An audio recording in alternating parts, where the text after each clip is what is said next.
Oi, gente, tudo bem? Eu sou a professora Bianca e nossa aulinha de hoje é sobre entomologia forense, né?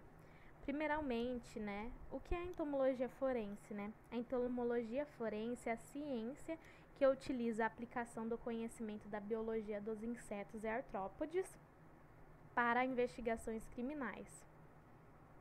Então, vai ser isso a biologia forense, né? E ela também é um ramo da ciência forense que estuda, né, que utiliza os insetos como indícios e vestígios para elucidar crimes violentos, né? E na prática pericial, o intervalo de morte é determinado pelos eventos que ocorrem no organismo após a morte. Porém, foi verificado que existe uma variabilidade grande nesses fenômenos quanto o tempo de aparecimento, né? Além disso, esses eventos podem ser influenciados pelos fatores externos, como fatores climáticos, vestimentais, local da morte, idade, causa da morte, entre outros também, né? Isso se referindo a cadáveres em estado, né, avaliativo, né, tornando-se ainda mais difícil a determinação em cadáveres em estado de putrefação. Então, para maior precisão na hora de determinada morte do indivíduo, né, para determinar a hora da morte do indivíduo, o chamado intervalo pós-morte, né, IPM, intervalo pós-morte, foram criadas outras técnicas, né, como o estudo da entomofauna catavérica, né. Uma ciência antiga que utiliza métodos menos elaborados para a concretização da investigação, baseando-se em manuais antigos e usando a lógica de que onde houvesse inseto pousado poderia haver alguma coisa escondida, né? Poderia haver uma matéria orgânica em decomposição, né? Porque isso atrai os insetos. Com o avanço das tecnologias e das ciências, esses métodos também evoluíram, porém ainda contando com a ajuda do estudo a respeito dos insetos que colonizam a matéria orgânica de animais em decomposição, né? Possibilitando que mais casos fossem encerrados por meio da descoberta, né, da causa da morte, do local onde o crime ocorreu e também do tempo entre a morte e a data que o cadáver foi encontrado. O cadáver é uma fonte de energia, né, como alimento, abrigo e reprodução, né, de alguns insetos, que se alimentam, né. Os que se alimentam dos cadáveres são chamados de necrófilo, né. São os que consomem os tecidos de decomposição. Esses contribuem para a aceleração da desintegração do corpo. Os outros utilizam somente como esconderijo e local também de reprodução e ovoposição, né. Recentemente há um trabalho, né, um aumento de trabalhos e pesquisas sobre o tema fauna necrófila, né. Esses têm o objetivo de auxiliar sempre nos casos criminais, fazendo principalmente o levantamento da fauna catavérica, o que contribui com o ramo da perícia criminal. Atualmente, alguns pesquisadores têm realizado experiências para obter dados complementares para a entomologia forense, né? Dados importantes, pois essas técnicas ainda são pouco utilizadas nas investigações, dado a entomofauna e a sucessão catavérica. Fornecem peças essenciais dos procedimentos legais, além de contribuir em estudos que poderão ser feitos posteriormente. A perícia criminal, né, conta com a ciência forense, que é uma área multidisciplinar que envolve a biologia, a matemática, física, química, entre outras ciências, para buscar dar assistência nas investigações criminais, né? Essa ciência possibilita o uso de técnicas que favorecem a investigação de um crime. Entre essas várias áreas de estudo que a entomologia forense se depara. Então, né, a entomologia forense, né, vamos falar um pouquinho da sua história, né. Essa ciência teve seu primeiro relato em um manual chinês, né, de medicina legal, no século XIII, com um caso de homicídio em que um lavrador foi encontrado degolado por uma foice. Na época, para tentar dar uma resolução ao caso, né, todos os lavradores foram obrigados a depositarem suas foices ao ar livre. As moscas pousaram somente em uma delas, então pousaram somente em uma foice, né?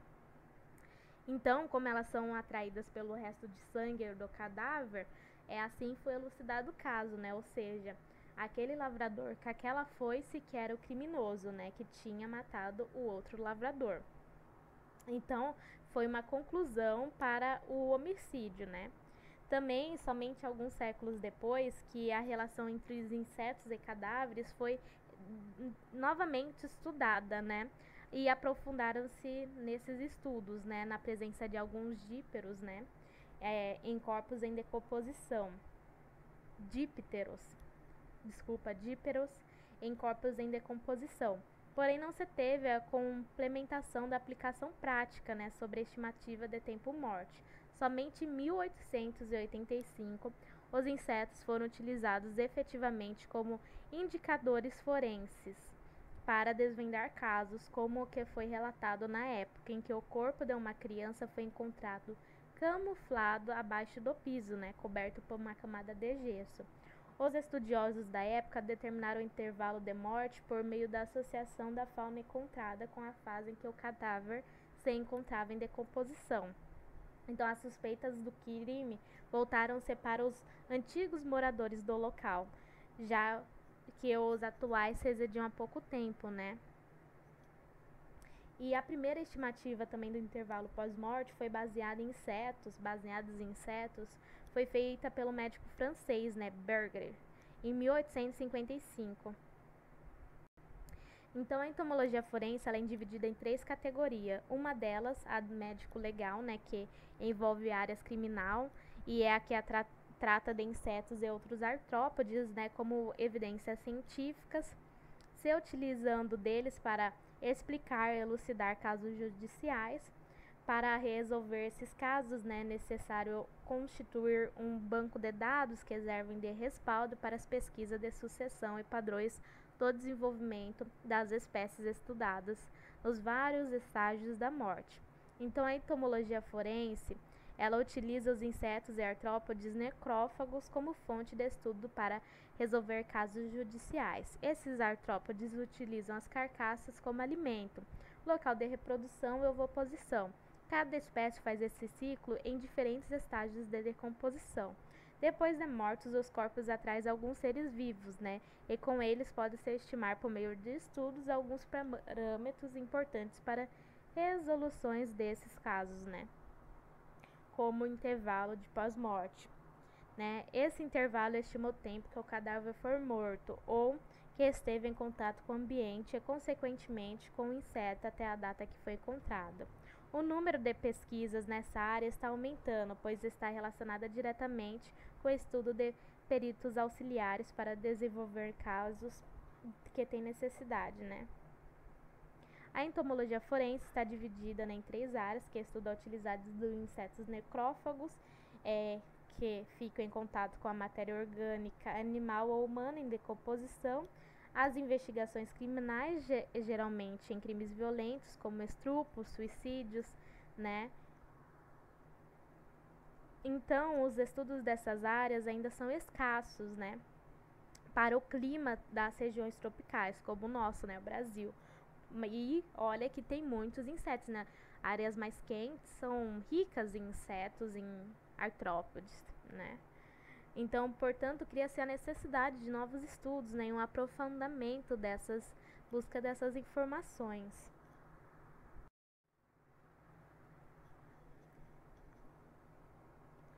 Aqui os estágios da morte, né, nos quais pode-se estimar o pós-morte, né. O conhecimento sobre o processo de decomposição dos cadáveres é fundamental para fazer a estimativa do intervalo pós-morte. Porém, alguns fatores influenciam no processo de decomposição. Logo ao ocorrer a morte, o organismo ingressa em um processo de putrefação, que se resume em um evento de destruição e transformação, que consiste fundamentalmente na decomposição e degradação da matéria orgânica, isso feito pelas bactérias aeróbicas e anaeróbicas. O cadáver passa por alguns estágios depois que ocorre a morte, que são influenciadas por questões climáticas, né? Então, vamos ver, assim, as seguintes metodologias, né?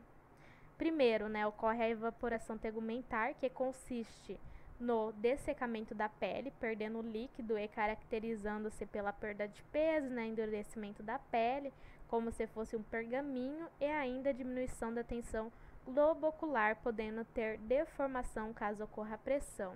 Ocorre também a rigidez cadavérica. Com a evaporação, os tecidos ficam enrijecidos, né, em razão da desidratação muscular. Esse fenômeno tem um início logo após a morte e pode durar até 48 horas depois da morte. Também ocorre o resfriamento do corpo, né? O resfriamento é um estágio variante, pois depende da função termorreguladora, né, em cada situação de morte. Também ocorre os livores cadavéricos, que são constituídos por manchas vermelhos violáceas, que são formadas pela falta da circulação sanguínea, em que o sangue se deposita nos lugares mais abaixo do corpo. E também ocorre a autólise e putrefação, né? Que é o processo da autólise ocorre pela desintegração dos tecidos. Já a putrefação é gerada pela ação dos micro-organismos e ela varia conforme os fatores de temperatura e clima, entre outras coisas. Esses estágios têm possibilidade de estimar qual o momento que o indivíduo morreu, né? O modelo de estimativa que se tornou mais acerto no dia de hoje é o modelo linear, mas também chamado de grau de acumulado, né, GDA. Esse método se utiliza da relação entre o tempo em que foi decorrido para o desenvolvimento do inseto e a temperatura a qual o inseto foi submetido. A multiplicação desses dois elementos gera a quantidade de energia ou calor acumulado que é exigido para completar todas as etapas da vida do inseto. Já outros pesquisadores relatam que a estimativa de pós-morte, considerando a entomologia, pode ocorrer de duas formas, observando-se o substrato onde foi feita a oposição, logo depois da morte, fazendo-se a determinação da idade daqueles insetos, né, prevendo a sequência na sucessão da fauna. Outro modelo de estudo também são utilizados, como citado por alguns pesquisadores, né, que consiste em separar as fases da morte em fresca putrefação, putrefação escura e fermentação a seco. Então, separa, né, as fases da morte em fresca, putrefação, putrefação escura e fermentação e seco, né? Cada momento de putrefação cadavérica oferece condições e características próprias que atraem diferentes grupos de insetos, que se sucedem de maneiras distintas, né, durante os diferentes estágios da decomposição. O estudo desta sucessão e o conhecimento das espécies envolvidas nesse processo pode auxiliar na estimativa de pós-morte de um cadáver, que é o tempo transcorrido desde a morte ou do momento que o corpo foi exposto aos insetos, até a data que o cadáver foi encontrado. Assim, dentro da classe Insectia, né, a ordem dos coleópteros apresenta a mais numerosa espécie descritas, né, e esses insetos ganham importância na área forense, por serem abundantemente encontrados associados aos materiais em decomposição. Agora vamos falar um pouquinho, né, sobre a importância da fauna nos estágios da morte, né? Então a gente vai falar um pouquinho sobre a importância da fauna nos estágios da morte. O emprego da entomologia forense depende do conhecimento sobre taxonomia, biologia, ciclo de vida, sucessão e ecologia dos insetos estudados. Esses que podem ser adotados como indicadores forenses desde que visite a matéria em decomposição e a utilize como elemento para seu desenvolvimento de seus estágios, né, imaturos.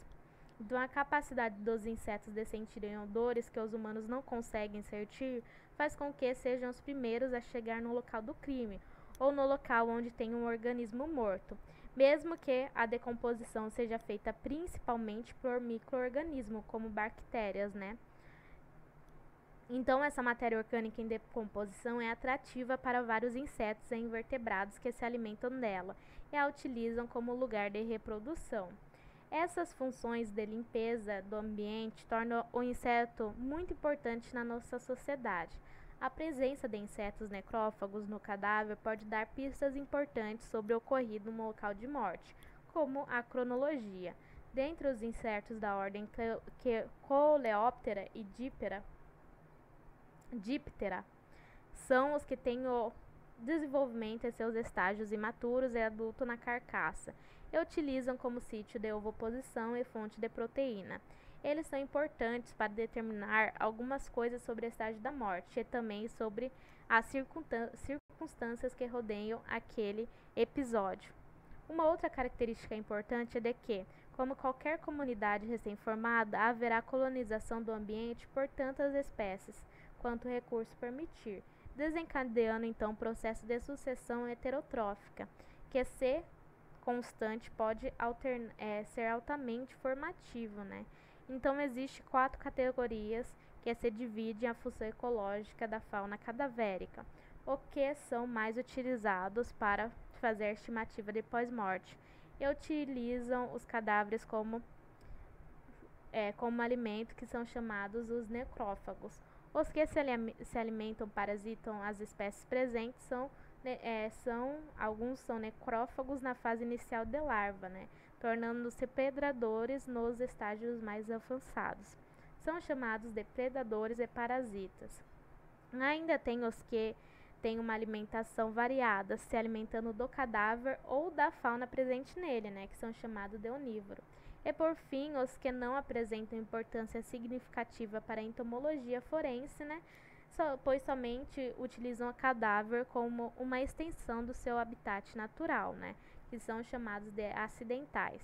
Então, a entomologia é importante para a resolução de casos judiciais pelo fato que cada estágio da vida dos insetos ou artrópodes identifica algum evento sobre a morte.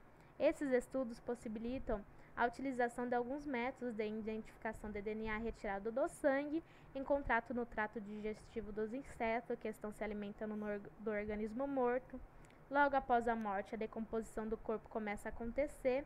A partir desses momentos são atraídas moscas, as primeiras a chegarem ao local, né, que utilizam o corpo como sítio de ovoposição.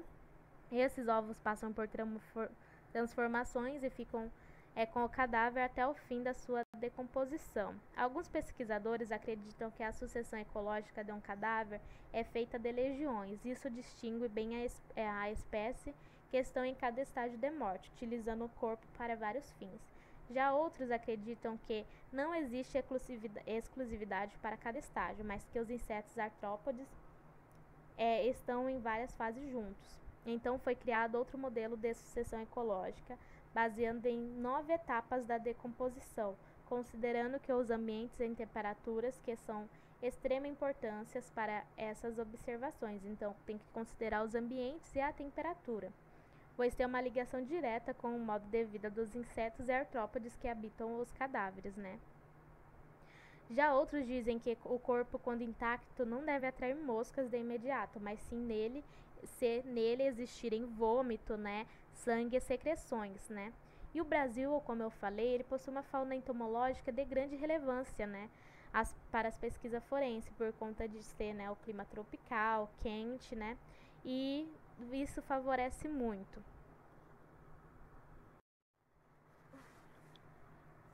Então, a entofauna encontrada no cadáver, se analisada, pode dar várias informações, né, como a identidade do morto, que pode ser feita como a obtenção do sangue, né, e dos tecidos do cadáver, e posterior à análise do DNA para identificação, a causa da morte, né, como a velocidade da decomposição é influenciada por alguns fatores local onde a pessoa morreu.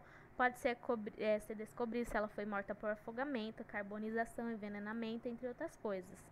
Ligação do suspeito com a cena do crime, né? Também alguns objetos ou pertences do suspeito podem ser encontrados no local e também algo que ele possa ter utilizado para cometer o crime. Movimentação do corpo, né? Como a diversidade de insetos necrófagos é grande, até mesmo dentro da mesma região cidade, né? Pode-se deduzir se o corpo for movimentado ou coletando, identificando, né, os insetos adultos, comparando ainda com os insetos imaturos. E também o uso de toxinas ou drogas, né? As toxinas ou drogas que estiverem presentes no corpo em decomposição causam mudança no desenvolvimento e estágio de vida dos insetos que se alimentam daquela matéria orgânica, né? Então, essas substâncias também podem ser identificadas nos próprios insetos. e também a determinação do intervalo pós-morte, né, com a análise do hábito da biologia dos insetos associados ao cadáver em decomposição. Pode estimar-se e determinar intervalo de pós-morte, né, o tempo passado entre o morto e o indivíduo e o momento que o cadáver foi encontrado.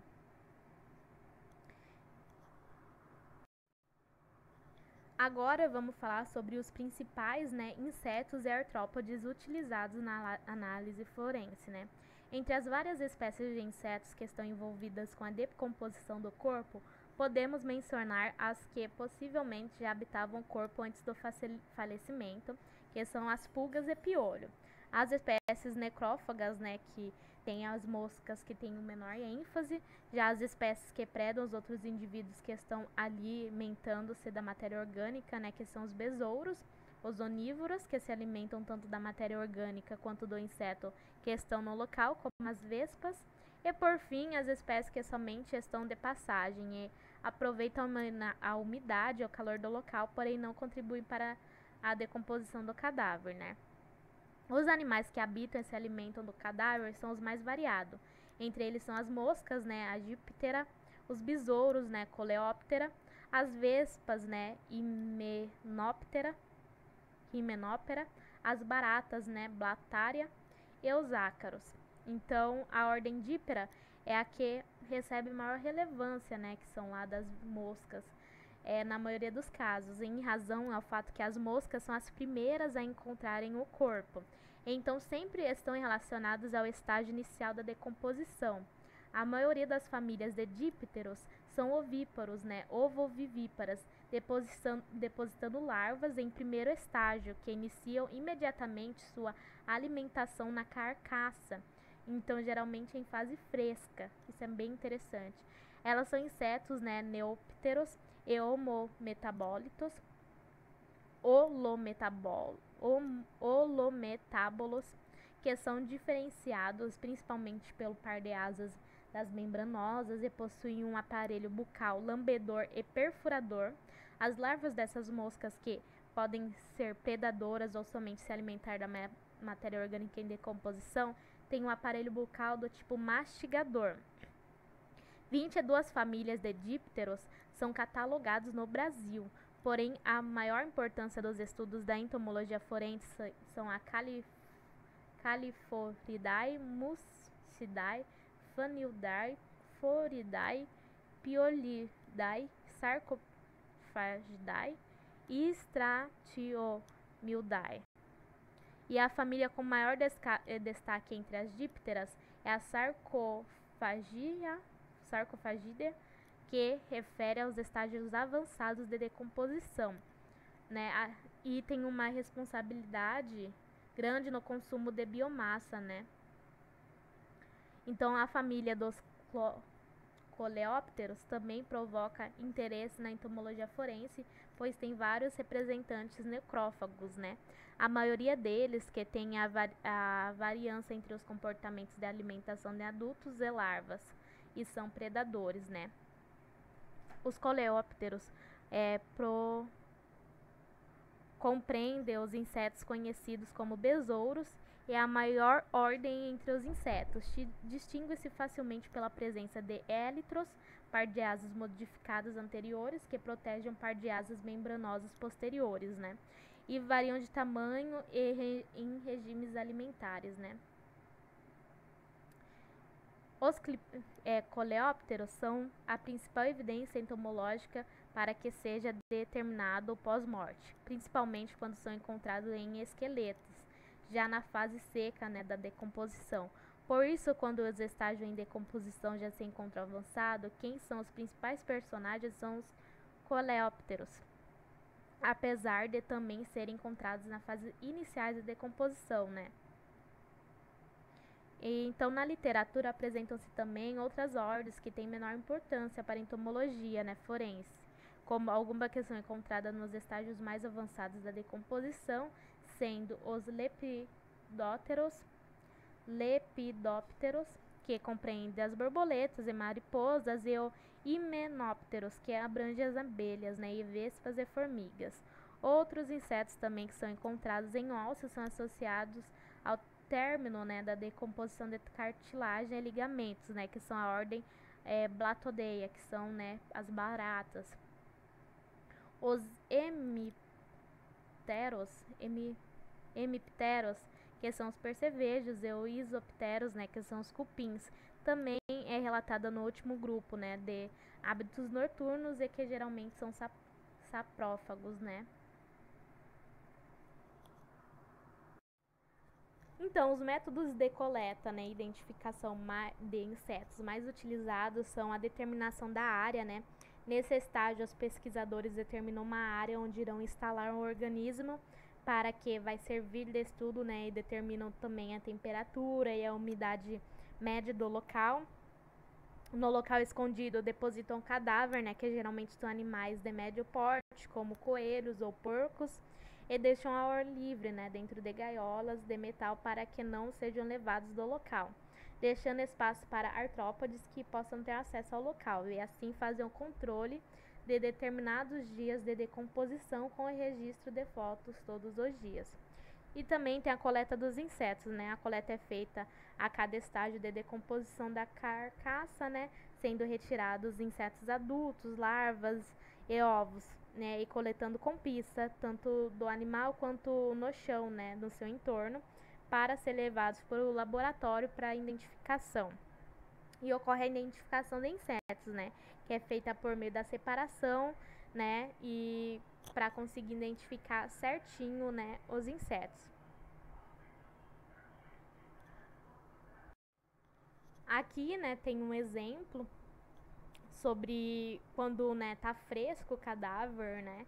Aí tem uns tipos de insetos que estão lá, né, que como eu falei, principalmente são as moscas, né? Depois no estado de putrefação já tem outros tipos de insetos, né? Aí em decomposição mais avançada já tem vários besouros, né? Que também fazem parte ali. E também no estado seco, né, que são os ossos, aí vai ter ainda mais tipos de besouro, né, que é nesse estado seco.